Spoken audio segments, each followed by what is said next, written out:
The true story of the invention of the wheel, c. 3500 BCE, Mesopotamia.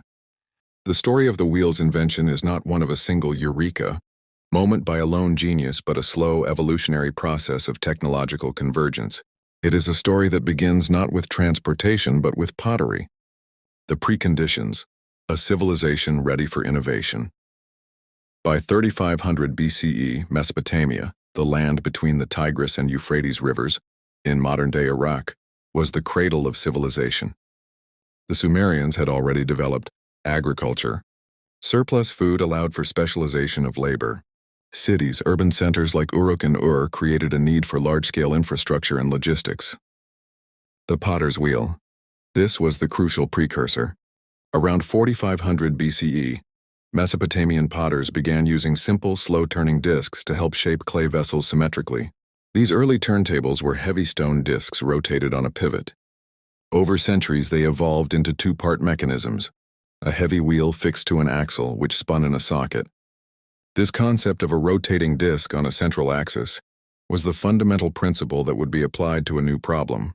The problem: moving heavy loads. Across a flat plain, Mesopotamia was a land of mud, clay, and reeds, but it lacked abundant stone and timber. These heavy materials, along with agricultural goods and traded commodities, needed to be moved over long, flat distances. For millennia, humans used three main methods. 1. Dragging, using sledges, flat-bottomed platforms without wheels, pulled by humans or oxen.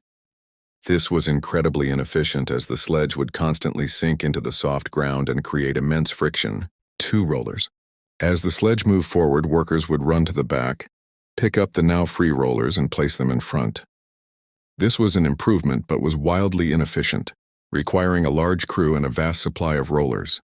Someone, somewhere in Lower Mesopotamia, had a brilliant insight. We don't know their name, their gender, or their city, but they saw the potter's wheel spinning and imagined it on its side. The conceptual leap.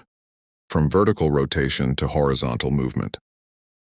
The key innovation was understanding that the rotating disc and axle principle could be reoriented horizontally to create movement. This was a monumental leap in abstract thinking.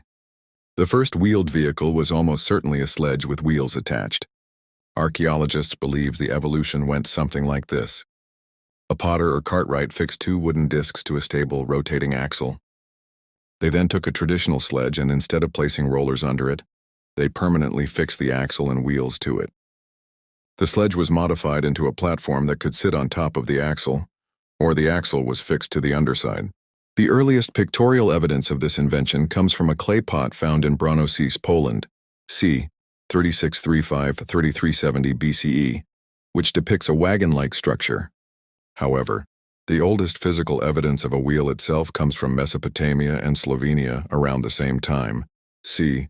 3500–3350 BCE. The archaeological evidence, the Ljubljana Marshes wheel and Mesopotamian depictions. The Stare-Gemein wheel, Slovenia.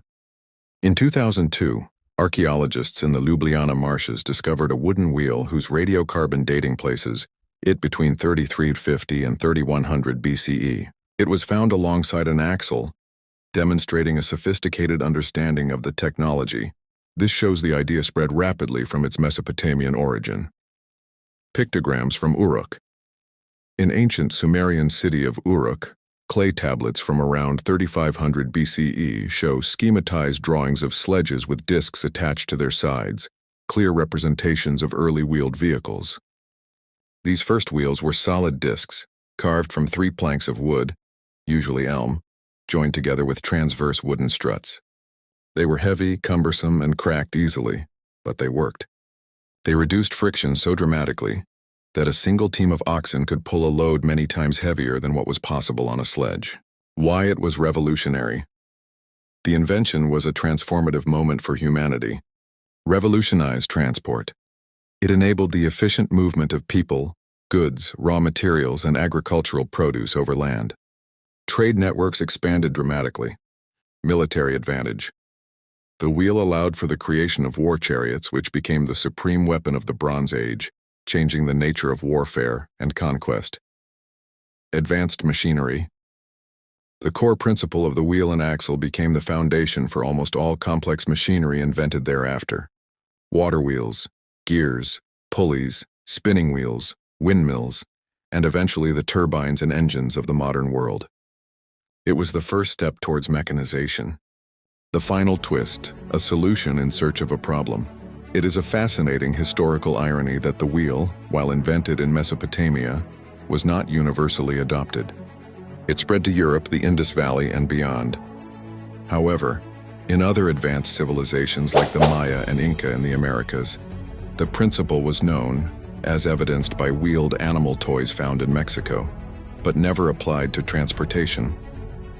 The mountainous terrain and lack of suitable draft animals made it impractical. The true story of the wheel is the story of a civilization reaching a point of complexity where a specific problem, moving heavy loads on a flat plane, met a pre-existing technology, the potter's axle, and was solved by an anonymous innovator whose single idea would quite literally set the world in motion. It was not invented once but perfected over centuries, becoming the cornerstone of technology for millennia to come.